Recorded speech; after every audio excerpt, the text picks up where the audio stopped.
Today our demo is of the calcaneum bone. You can see here these two are the calcaneum bones. These are the largest bone of the foot and these are also the strongest bone of the foot, and it is the first tarsal bone to ossify. For the side determination, keep the long axis of the bone antero-posteriorly. It means it is elongated in shape. Now you have to see the anterior surface, which will be the articular surface, and posterior surface will be rough. So this will be the anterior end bearing the articular facet, and posteriorly there will be the rough surface. Then one surface which is concave, this we have to put medially, and one process which is present here known as the sustentaculum chalae, it will also face medially. So on lateral side, flat surface will be there and one projection is present which is known as the peroneal trochlea. On the superior side, there will be articular facet,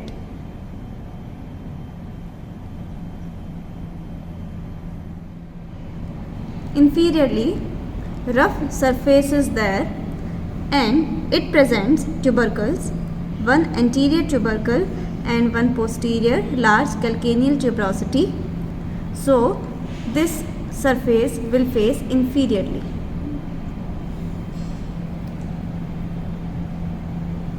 So here we have left-sided calcaneum and this is the right-sided calcaneum bone.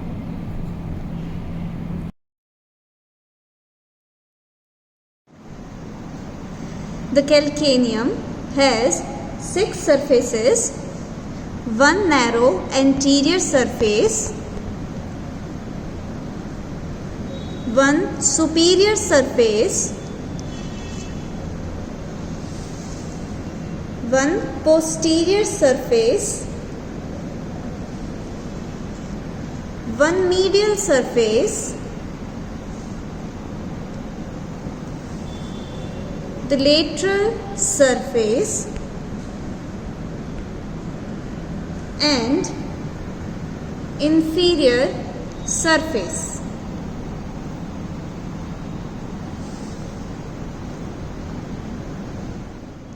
Now we will see the surfaces one by one.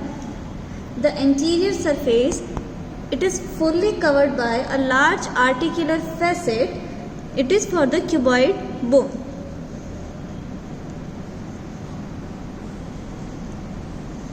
The posterior surface, it is non-articular and it is divided into 3 parts. The upper part which is smooth, the middle part which is rough, and the lower part which is subcutaneous. This subcutaneous part is covered by the fat. The middle rough part, here tendocalcaneus and plantaris attached, and for the smooth part it is covered by one bursa.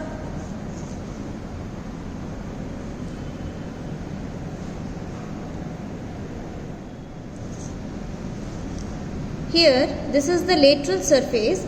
It is somewhat flat and on its slightly anterior part one tubercle is there. We can call it peroneal trochlea.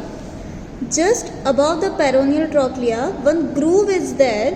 It is for the tendon of peroneus brevis. Just below this peroneal trochlea, here another groove is there. It is for peroneus longus muscle.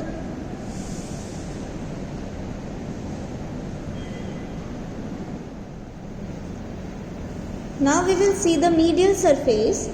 Medial surface is concave and one projection you can appreciate here, it is known as the sustentaculum chalae.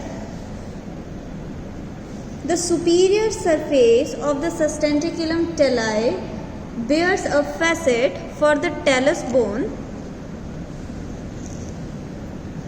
The inferior surface of the sustentaculum talli bears a groove. You can appreciate here this groove. It is for the tendon of flexor hallucis longus.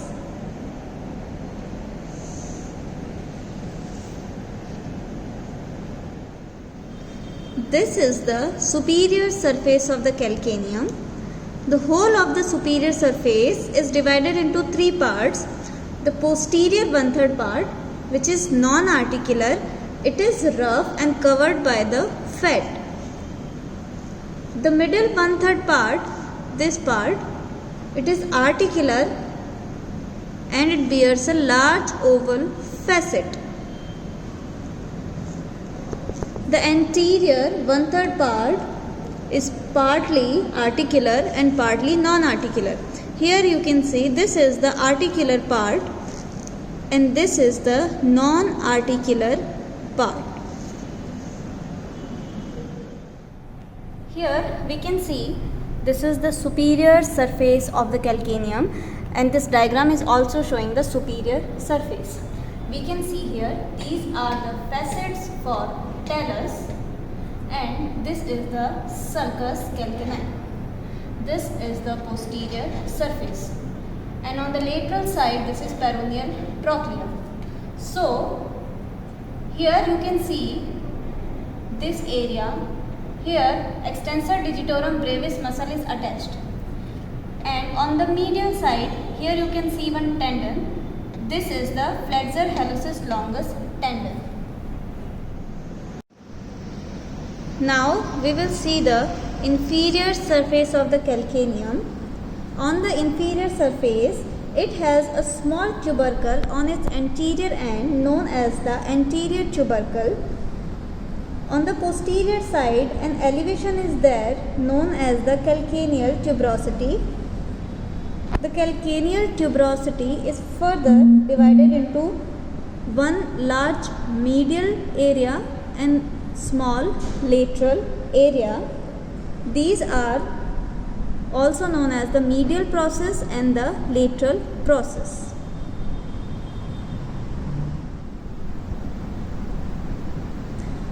The triangular area you can appreciate here.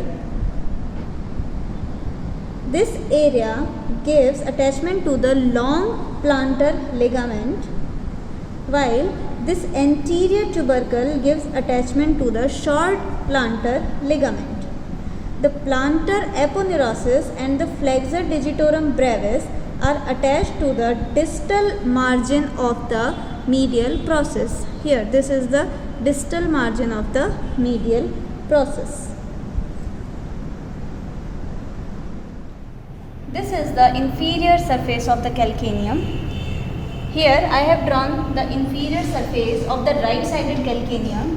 You can see here in this whole surface, these are the posterior tubercle, in which this is the medial and this is the lateral process of the posterior tubercle of calcaneum. Here this muscle is the flexor digitorum brevis muscle. In front of the lateral tubercle, this is the abductor digiti minimi muscle, and here it is the abductor hallucis muscle. This round part you can see here, this is the lateral head of flexor digitorum accessorius, and here this is the medial head of flexor digitorum accessorius. This whole part you can see here, this is the attachment for long plantar ligament, and here this is the attachment of short plantar ligament. You can see here one tendon is coming. This tendon is flexor hallucis longus muscle. The fracture of the calcaneum bone occurs when a person falls on his heels from a considerable height.